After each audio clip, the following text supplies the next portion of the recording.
Good morning, good afternoon, and good evening for another very special edition of WOWSA Live with our host, Ned Denison. Hello, everyone. I'm the chairperson of the International Marathon Swimming Hall of Fame. We want to have our honorees with us today, Pat Gallant-Charette. Pat, say hello to everyone. Hi, everyone. Good to see all of you. Pat, we talked to a lot of people, and they talked to us about, they started their marathon swimming career at age 9 or 10 or 11 or something. You were kind of late to this sport. Tell us about the family tragedy that got you going on all of this. Yeah. Many years ago, at the age of 46, I was very involved with my family. I'm a nurse. I have 2 children and a husband, and I was not swimming as any form of exercise. The extent of my exercise was going for a walk in the neighborhood with other neighborhood moms. But then one day, tragedy struck my family.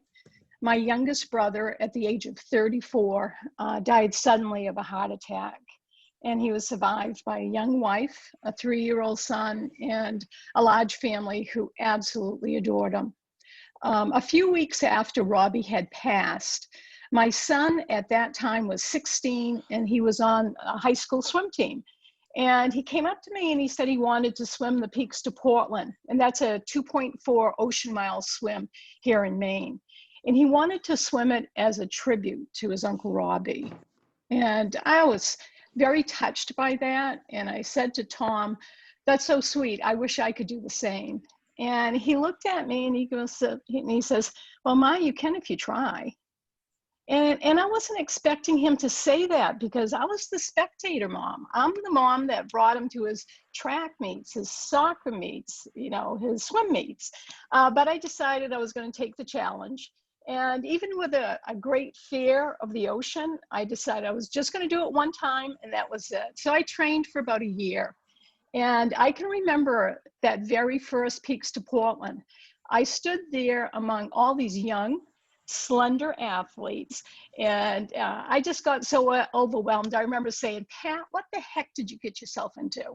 And so I said to myself, "You're doing a tribute to your brother Robbie.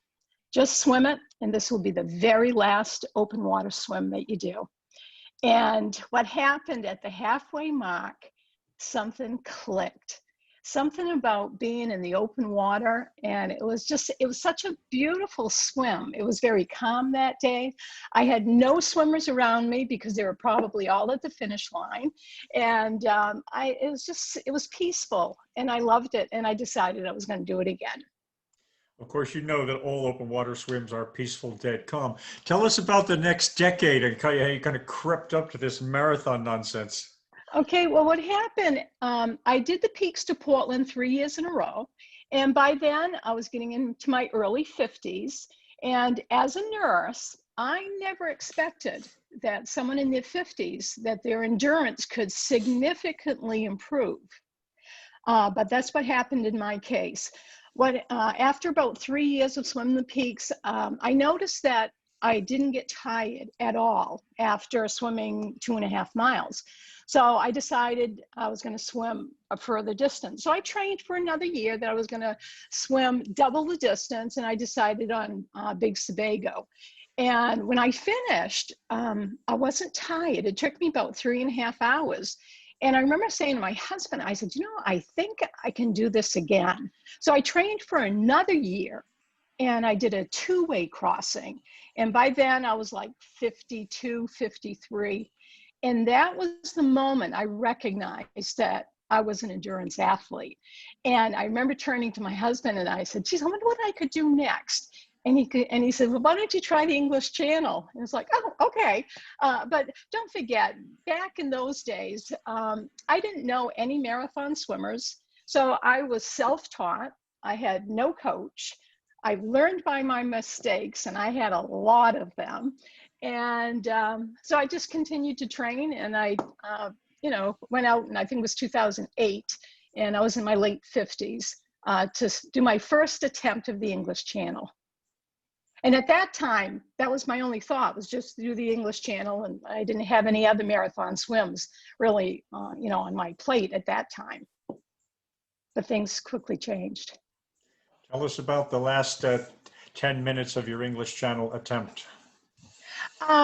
The English Channel, in my first attempt, I was about 1.5 miles from the finish. I had no doubt that I was going to reach it because I felt fine. But at that time, the currents was not favorable. And back then, if you weren't making progress, they would pull you. And the thing is, I was not making any progress. I was like swimming in place. So the swim was called. And of course, I was very disappointed, but I was not defeated. And so I decided that I was going to give it another go. So the following year, I went out and I was there for 2 weeks, and it was high winds and the swim never took place. And so I went out, I think it was 2 years after, and got it done. But on that swim, I met one of the English Channel officials, and they said, "Oh, you ought to try the Strait of Gibraltar." And so anyway, I booked that swim, and then I caught the fever for all these marathon swims, and especially Ocean Sevens that Stephen started. And I've been hooked ever since. You and I had our first interaction right after your first English Channel swim. You were disappointed. You were pissed off. However, you handled it with class. You didn't give anybody any grief, but you could tell there was a steely determination that you weren't defeated. You went back the next year. I don't remember you firing your pistol up at the weather gods. You took that on the chin, which is pretty soul destroying. But for the viewers out there, 1.5 miles on the first one, come back the next year, can't get in the water because the weather's bad, and come back and finish it up after that. So part of the lesson on that is that, sometimes the water wants you to finish and sometimes it doesn't. And the difference with a great marathon swimmer is you just keep going at it. So when did the Ocean Sevens come into your psyche? And immediately after the English Channel, was it Ocean Sevens, or were you going to see? I was going to see, because at that point, I just couldn't see that far into the future, because I kept on thinking, oh, age is going to catch up to me and I'd be retiring. But I found that I was just getting stronger, and my endurance was just incredible. And as I got, maybe 3 or 4 years after the first attempt, that's when I recognized that I could, do the Ocean Sevens. And of course, one of my favorite places to go online was the Daily News of Open Water Swimming. And I kept on reading about Stephen Redmond, and he just inspired me. I mean, his gumption to get out there and go, that I decided, you know what, I'm going to give this a try. I'm a back of the pack swimmer. I'm very slow, but it's like in marathon swimming, sometimes Mother Nature helps you and other times it doesn't.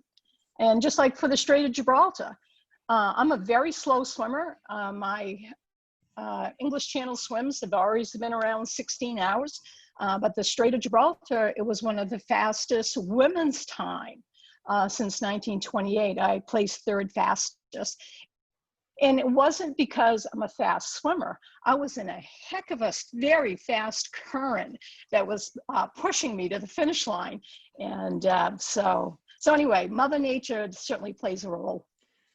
Okay, so for the future, what you need to say is, I picked it up a gear in Gibraltar. I wanted to show people I had some speed. Okay, but I have learned that some of the mistakes that I made in the early part of my career, I focused just on endurance. I never was doing this speed workouts until maybe 3 years ago, because my first attempt of Cook Strait, I just went in there thinking, oh, I'll get to the finish line when I get to the finish line. I didn't think speed would have all that much of an impact. But after talking with Philip Rush, and he explained to me how you have to be fast. So my last attempt last year of Cook Strait, I had worked for about a year picking up my pace. And it certainly did help, because I came pretty close to the finish line, within a couple of miles. But I was not fast enough to reach the finish line. And even though I had fantastic conditions at the beginning, but at the end, the winds picked up.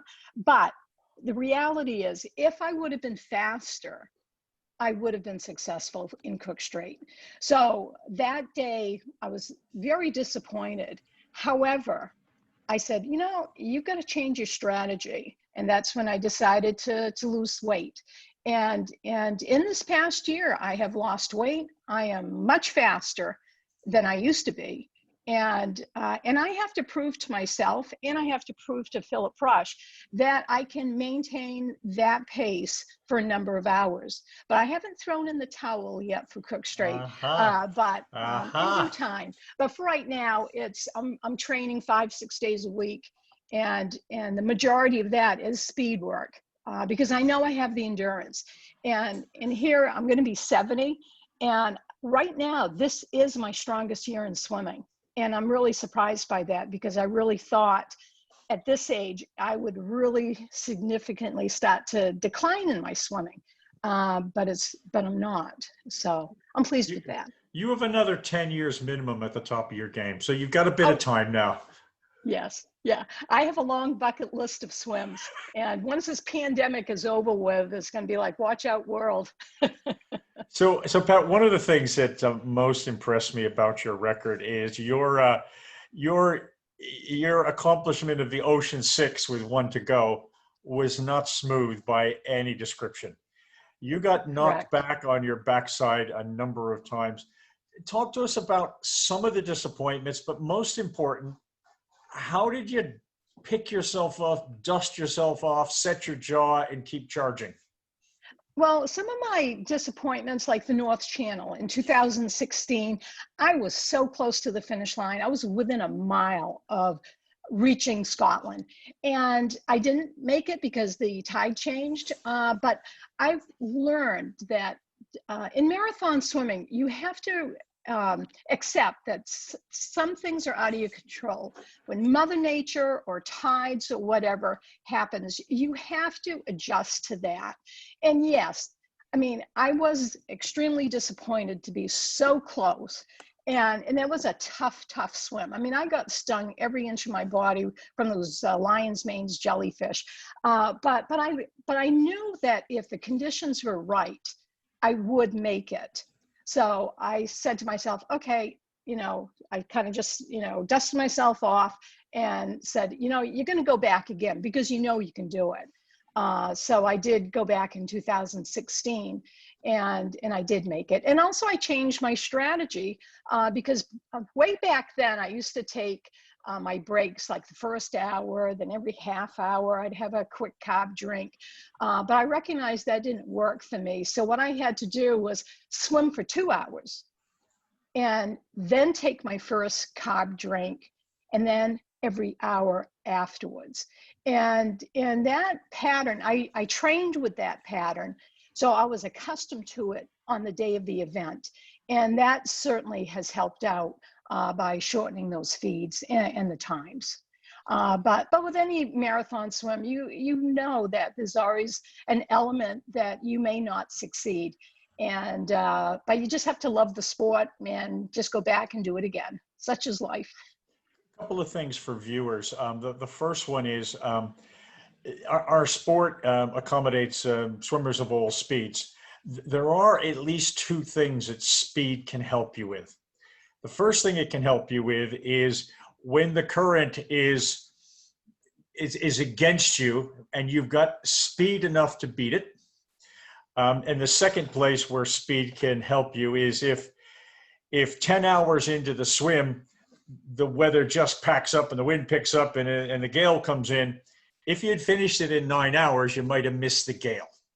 But there are plenty of swimmers who get in the water, put their head down, and just keep the same speed, slog it out, and they're heroes in our sport. You know, Jackie Coble is a great example, who has the longest English Channel swim. She said, yeah, 28 hours. She said, after the 4th time, I got kind of tired of seeing that lighthouse go by, so I decided I would go in. The second thing that Pat mentioned was changing her feed.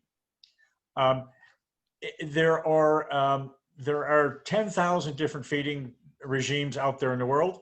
There's a bunch of different carb drinks, and everybody's got a different pattern of what they're doing. None of them are right, none of them are wrong. It's a question of finding out what's best for you. I feed every half an hour, Pat, and I go carb, water, carb, water, carb, water. That's working for me. Okay, Yes. that doesn't mean what's working for you isn't best for you. So for the new swimmers, part of the reason why you kind of ladder up to bigger and bigger swims is it gives you a chance to experiment with your feeds. And when you think you finally have it completely settled, I can assure you the difference between a relatively cold marathon swim and 32 degrees in India, your feeding pattern will need to be different in India. So, feeding patterns depend on water temperature, they depend on salt, fresh, they depend on a lot of things. So do experiment. Exactly. Yeah, I agree with you, Ted. Ned, you really have to figure out what works best for yourself and to practice those feedings in training, not to do it on the day of the big event. So when you went to the Cook Strait the second time, you had a second part of your trip, and we were all waiting to see you at your induction in Melbourne, where we were going to be celebrating your Ocean Sevens. You remained on Ocean 6, but you came in with a big smile on your face, and you were a class act the whole time. Did you have to concentrate on putting it behind you, or did you just go, well, move on? Well, going to Australia for the induction ceremony was one of the highlights of my marathon swim career, because my son, Tom, who encouraged me at the age of 16, he came with me. And to see me getting inducted into the Hall of Fame was very, very special. As far as Cook Strait, of course, I was very disappointed. But after the swim, I looked at the chart and I could see how close I was to the finish. And I knew that if I made some adjustments by, getting down on the weight, that I would be faster and hopefully be able to succeed on my next attempt. But right now with this pandemic, again, things are backed up as far as bookings, and I have not booked for Cook Strait. I just have to get faster and be able to keep that pattern for at least 9 hours. But again, Australia was a dream come true. I had such a great time, and just seeing all the big names in swimming, it was an incredible time. You were one of the big names of swimming in Australia. Oh, thank you. Before you had this weight loss, you got selected for this national swimsuit advertising campaign. So tell us how that all came about. And I have to say, for a woman in her 60s, with a big smile on your face, not size 0, posing confidently in her wetsuit next to Brooke Shields, I think you kind of changed society's view of things. But give us the whole story. Thank you. Well, in 2017, I broke the record for the oldest woman to swim the English Channel. Short time after that, I got a call from Swimsuits for All. They asked if I was interested in receiving some free bathing swimsuits, and I said yes. And I wore them. They were very comfortable. I sent them a nice thank you letter, and all of a sudden, they invited me to a photo shoot. And it was exciting, but then I was wondering, it was like, geez, do they know that, I'm in my, late 60s, I'm overweight, I'm one of the full-figured girls, and they knew that. And so they said they were going to send me to California. And they didn't tell me at the moment that I was going to be in a photo shoot with Brooke Shields and a swimsuit model, Ashley Graham, who was the cover girl for Sports Illustrated. And so when they flew me out there along with my sister-in-law, it was just so exciting to see these celebrities and to be part of that. But the one thing about this swimsuit company, they embrace women of all ages and sizes, and they reflected that in their photo shoot because they had women of all different sizes. But it was a thrill. It was wonderful to meet Brooke Shields, and she does have 6-pack abs too. A lot of people thought it was a photoshopped, but it wasn't. She's pretty darn. She looks good for being in her 50s. And when you told your sons this news, did they think you were kind of winding them up a bit, or did they instantly go, "Yeah, Mom, great, we believe you"? Did you? Yeah. Was there a moment when they were going, "Come on now"? Yeah. Well, my son and daughter, they were surprised, and my husband thought, maybe I was yanking his chain, but But when we got the, the airline tickets, I said, this is really happening. And, so, I mean, they were surprised, they were happy, very supportive. I did jump on the back of that and tell your friend Sergil Somerville in Dublin that I had a signed poster. I did have him going for a couple of weeks. Pat, while you were waiting for Cook Strait, which can take a while to get scheduled, you weren't idle. You knocked off some of the world's toughest swims: Memphre, Loch Ness, Lake Ontario, Tahoe. Tell us about the differences, the challenges of those swims, but contrast them. Wait, I was in for a big surprise because my first lake swim was Lake Ontario in 2017. And I figured, oh, this is a lake, it'll be easy. Boy, was I wrong. Lake Ontario was a beast. The upwellings, you could be swimming in nice 60-degree water, and all of a sudden you feel like you're swimming in 40-degree water for about a minute, and then it warms up. And all through the swim, I was getting these frigid spots that I was swimming for maybe half a mile, and then all of a sudden it'd warm up. And then the waves started, and then when I was getting close to the finish line, I was meeting up with currents from one of the rivers that empties into the port of Toronto. So, I mean, I was quite shocked to see how challenging that swim was. And even Lake Tahoe, when I started that swim, it was in the evening, the water temperature was comfortable, but as soon as that sun went down, oh my heavens, I froze. It was like, I almost threw in the towel, I don't know how many times, just because I was so darn cold. And then when I went to Loch Ness, it was, I think, a month later. Again, if you look at my YouTube video of that swim, the first 10 seconds off the boat, I have my face out of the water. And the reason for that water was so darn cold, I kept on saying, Pat, how can you put your face in this? And, but I did. But I remember just being cold the whole 13 hours of swimming Loch Ness. And I would tell any swimmer out there, don't ever underestimate a lake swim of that proportion, because Loch Ness, Ontario, Tahoe, they're all very challenging swims. In fact, Lake Ontario, I would put that as one of my top 3 most challenging swims in my career. And also Loch Ness was a very challenging swim. So I can assume from all that Phil White's Memphre is just a breeze. You pop in, an hour later you're done. No, Memphre was a very challenging, because what happened 2 weeks before that, again, learn from my mistakes. I changed my stroke, and I decided I'm going to use that new stroke, which I only had practiced for 2 weeks. I was going to use that new stroke for my Lake Memphre. Well, about maybe 10 hours or so into the swim, my rib cage started to have spasms, the muscles, from stretching. And all of a sudden, I just couldn't lift my arm. And I tried doing the breaststroke, and I wasn't getting anywhere. So I had to modify my stroke, and it was a very pitiful looking stroke. But I made it to the finish line. It took me, I think, 6 extra hours to go to the finish line. And it was just, it was a very challenging swim. But again, I learned from my mistakes, not to try anything new so close to a major swim. Lessons learned in life. And for people viewing, it's not only the stroke. You don't change your swimsuit. You don't change your carbo powder. You don't change your crew. The connection is getting a little poor here. I didn't hear the question. No, I'm just saying for viewers, you don't change anything before these swims. You do what you trained. Ned, yeah, I'm not.